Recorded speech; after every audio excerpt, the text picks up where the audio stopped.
Sir वो जो gangster वाले कांड में पैसे जब्त हुए थे ना, वो सर मेरे ही पास हैं। सॉरी सर, वो कल मैं जमा नहीं कर पाया। वो क्या है ना, कल मेरी तबीयत खराब हो गई थी, इसलिए मैं घर पे ही ले आया था। लेकिन सर आप चिंता मत करो, मैं आज घर से आके लेके जा रहा हूँ और बस थाने पहुंचते ही वहाँ पंचनामा की फाइल पे साइन करने, उसके बाद में जमा कर दूंगा सरकारी खजाने में। सर जी सर। क्या है, तू क्या कर रहा है यहाँ कमरे में? सर वो मैंने काम कर दिया है, मैं घर पे जाऊं क्या? अरे तू मेरे कमरे में क्या कर रहा है, इस बेडरूम में?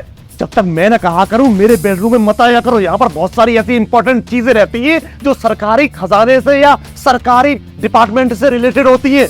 इधर की उधर हो गई ना तो मेरी नौकरी चली जाएगी, इसलिए बोलता हूँ मेरे कमरे में बिना पूछे मत आया करो। और तुम आ कैसे गए? मुझे मेम साहब ने भेजा है यहाँ की साफ सफाई करने के लिए। ये रूम ना बहुत गंदा पड़ा रहता है, आप ही देख लीजिए, तभी मुझे साफ सफाई करने के लिए भेजा है यहाँ पर। हाँ चल ठीक है, लेकिन नेक्स्ट टाइम ध्यान रखना मेरी मर्जी के बिना मत आना, चाहे मैम साहब कहे या ना भी कहे। चल जा। मेम साहब ने बोला था। सर क्या हुआ? अबे पैसे रखे हुए थे, पैसे कहाँ गए यहाँ से? पैसे तो सर मुझे नहीं पता पैसे कहाँ रखे हुए हैं। अबे हराम को, सरकारी पैसे थे, सरकारी खजाने में जमा करने थे और मेरी वर्दी उतर जाएगी अगर वहाँ पर जमा नहीं किए तो। पता है अभी एसपी साहब से बात कर रहा था, वो कह रहे थे वहाँ पर जमा क्यों नहीं किए। उनको बोला था मेरी कल तबीयत खराब हो गई थी, इसकी वजह से जमा नहीं कर पाए, आज पक्का जमा कर दूंगा। और आज नहीं जमा किए, यहाँ से गायब हो गए तो मैं क्या करूंगा? क्या जवाब दूंगा उनको? सीओ साहब को क्या जवाब दूंगा? एसपी साहब को क्या जवाब दूंगा? कमिश्नर साहब को क्या जवाब दूंगा? डीआईजी साहब को क्या जवाब दूंगा? मुझे कितने सारे जवाब देने पड़ जाएंगे। एसएचओ साहब को क्या जवाब दूंगा? अरे सर जवाब तो आप दोगे, मुझे क्यों बता रहे हो? ये जवाब तो आपको देना ना, पैसे आपके पास से खोए हैं, अब आप ही देखो। मुझे तो लगता है ना आप परसों थाने में छोड़ा आएंगे। एक बार सोच लो, जब थाने में छोड़ा है परसों। वाह वेरी गुड, कल मैं वहां से लेके घर पे आया हूँ, परसों थाने में छोड़ाऊंगा। मतलब मैं क्या टाइम ट्रेवल करता हूँ कि अपने पास्ट में गया? मतलब मैं वर्तमान काल से भूत काल में जाके पैसे वहां रख के और वापस फिर वर्तमान काल में आ गया। Very good. तुम्हारे मेरे अलावा है ही कौन इस कमरे में? तुमको पता होगा या मुझे पता होगा? मुझे पता है नहीं, तो इसका मतलब ये साबित होता है कि तुमको पता होगा। नहीं सर मुझे नहीं पता, तो मैं अपनी माँ की कसम खाता हूँ मुझे नहीं पता। सच में आपके पैसे कहाँ गए? मैं तो बस यहाँ पर साफ सफाई करने के लिए आया था। एक बात बता, हमारी माँ 1.5 साल पहले गुजर गई, कसम की गुहार है उसकी, कोई मतलब है उसका?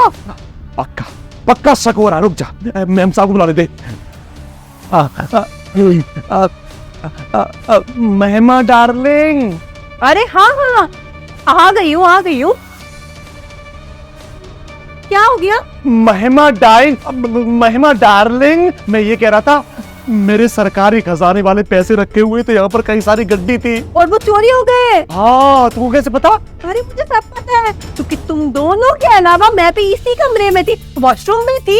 ये दिख रहा है पोस्टर फटा हुआ, इसमें से मैंने सब कुछ देख लिया। वो पैसे कहाँ है तो वो रामू बताएगा। रामू बताएगा? बस आप देखना मेम साहब कितनी तिरछी निगाह रखती हैं आपके पैसों पर। मुझे लगता है मेम साहब ने कर दिए गए पैसे आपके। पता है मेम साहब उस जमोगे में से इस वजह से देख रही थी कब आप यहाँ से जाओगे और कब पैसों को लेंगी मेम साहब। अच्छा, तो मेरे लेने से पहले कैसे गायब हो गए पैसे? तू एक काम कर, मैं तरफ घूम,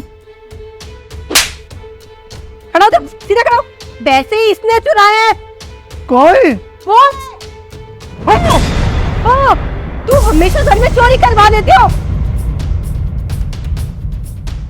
अरे भगवान को दोष देना बंद करो। बात बताओ, तुम घर में हमेशा चोरी करवा देते हो, ये तुम सामानों से पीछे पीठ मोड़ की क्यों बात करते हो फोन पे? पीछे से नौकर हमेशा सब कुछ गायब कर देता है। वो तो अच्छा हुआ आज मैंने अपनी आंखों से देख लिया। ये रामू जब तुम फोन पे बात कर रहे थे, इसने ये पैसे इस प्लेट के ऊपर चिपका के गेट खोल दिया, ये ऊपर चले गए और तुम्हें घंटा पता नहीं चला। घंटा? अरे घंटा सब पता चलता है, लेकिन अपने घर में कौन ऐसे बात करता है? अरे घर में तो सब जगह सामान होता है ना, तो इंसान ऐसे ही बात करेगा, ऐसे करके तो बात करेगा, चार मुंह करके। अरे तो पैसे और सामानों की फर्क ऐसे करके बात किया करो। तुम्हें पता है ना, ऐसे नौकर होते हैं ना, नमक हलाल होते हैं ये लोग। अरे तो रखा था तुमने ही था, अब उसको निकालो आज के आज ही, इससे पहले के लोगों को पता चले और सरकार को पता चले कि ये सरकारी खजाना चोरी हो गया था और मेरी नौकरी पर आफत आए। मैं तो कह रही थी ये तो चोरी हो ही जाना चाहिए था। मैं देखती ही ना, तुम्हारी तभी वर्दी उतरती तब तुम्हें पता चलता। पुलिस वाले होकर कैसी हरकतें करते हो? तुम्हें ये नहीं पता चलता घर में से सामान कहाँ से चोरी हो रहा है? मैं कब से कह रही थी ना, हमारे घर में से चीजें धीरे धीरे चोरी हो जाती है, लेकिन तुम ही नहीं मानते। कौन कर लेता है? अभी से मैं ही निकालू घर से बात तो पुलिस वालों से लेके जाऊंगी। हाँ, तो मुझे ऐसा लगता था कि तुम चोरी करती रहती हो, मेरे जेब में से भी कुछ पैसे गायब होते रहते।